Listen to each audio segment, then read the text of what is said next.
everyone, Colin Dart, Mile High Modern, checking in mid-July here, and wanted to talk and bring everyone up to speed on what I'm seeing in the market, as well as talk through some opportunities, perhaps some important considerations if you're entering in the market, if you're analyzing what to expect, trying to digest kind of the media hyperbole that we're seeing in a lot of news stories, and really just making sure that I can bring the most up-to-date information to you.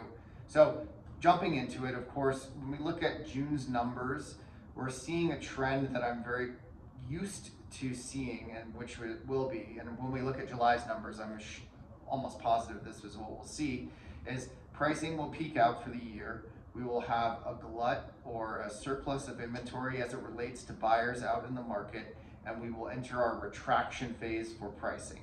Now, what happened this year that's different than years past is we're coming off of the most extreme seller's market, so read most quickly appreciating and most competitive market that we've probably ever seen in the Denver Builder Homes market in the last well over a decade. 2020, late 2020 to really the first quarter of 2022 will probably be the quickest appreciating market we'll ever see.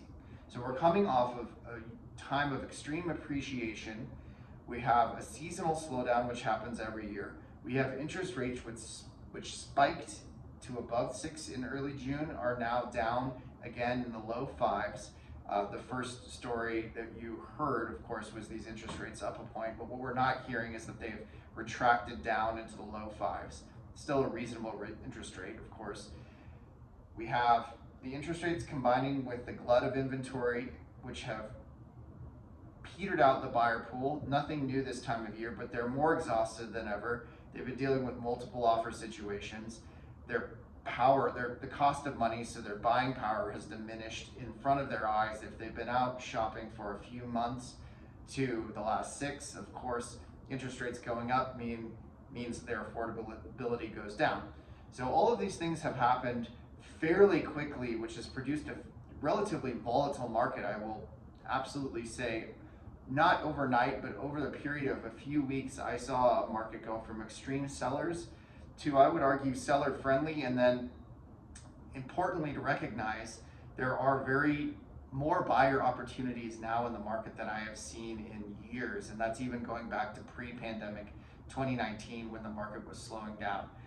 Where do I see opportunities? What should we plan on for the remainder of the year? And if you're entering into the market, what are some considerations? Well, one big consideration, of course, is still interest rates. There's going to be a Fed meeting in the end of July. The Fed hiking up interest rates, their Fed funds rate another 3/4 point.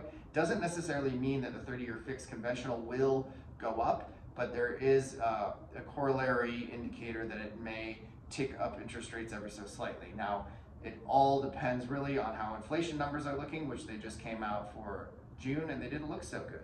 So if the Fed's policies are not getting inflation in line, we're going to see continued challenges with interest rates.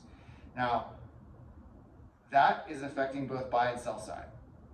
Buy side, I think this is an opportunity for people to get in the market that have had a hard time. This is an opportunity for buyers to really call Denver or Boulder home that previously thought it might be out of reach or might not be able to get the house they wanted.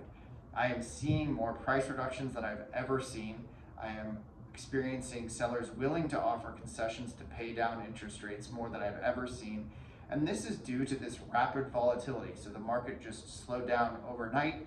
You have sellers that are using the most valuable comps that we'll see of the year, pricing homes that were under contract in March, April, May, that closed in April, May, June, using those to price homes that are now being listed in July, which is not going to be a good winning strategy. The market has slowed down. We have to be ahead of that as a seller. I have one listing last week that got multiple offers. I have another one coming on today. We want to price for the market. So sellers, you just have to be diligent. As always, you want to put the home on with the best marketing, the best positioning, the best photography, etc., to elicit the best results, because now there's competition in the marketplace, right? So you can't just rely on the market to carry the weight of your listing. Alternatively, I think as a buyer, if you're diligent about how you're approaching the buy side situation, there are tremendous opportunities opening up, because there are very motivated sellers out there that see the writing on the wall and see that this market is going to take a quick retraction. Now, I want to bring it back before we leave to recognize that every single year since I've been selling real estate, and every single year in the last decade of this seller's market, we see an expansion phase that goes up and a retraction phase that goes down. I would argue this expansion phase in 2022 has been more pronounced, and therefore the retraction phase will be more pronounced, coupled with the fact that we're seeing interest rates rise so quickly. So this retraction phase, to me, looks like a place of opportunity. Sellers, you're still capitalizing on the most equity that's ever been earned, or the most quickly earned equity ever. Buyers, you're getting in on this retraction phase. And the interesting component will be, where will we be at the end of the year? Will we still be in an environment with really low, almost desperately low inventory? My argument would say most likely yes, which would signal towards a very lively spring in in 2023, first quarter of 2023 into the second quarter of 2023, meaning that this little downturn here, there's opportunities on both sides of the equation. And last, I'll leave you with the biggest opportunity in my mind is the sell-buy transaction, the move up, the move laterally, the move down, the downsize, whatever you have. If you made it all this way, you get a gold star. Thank you so much for watching. I'm always here to support and chat real estate or anything else that's that I may assist with. And I hope you have a wonderful month. Talk to you next month. Enjoy your summer. Ciao.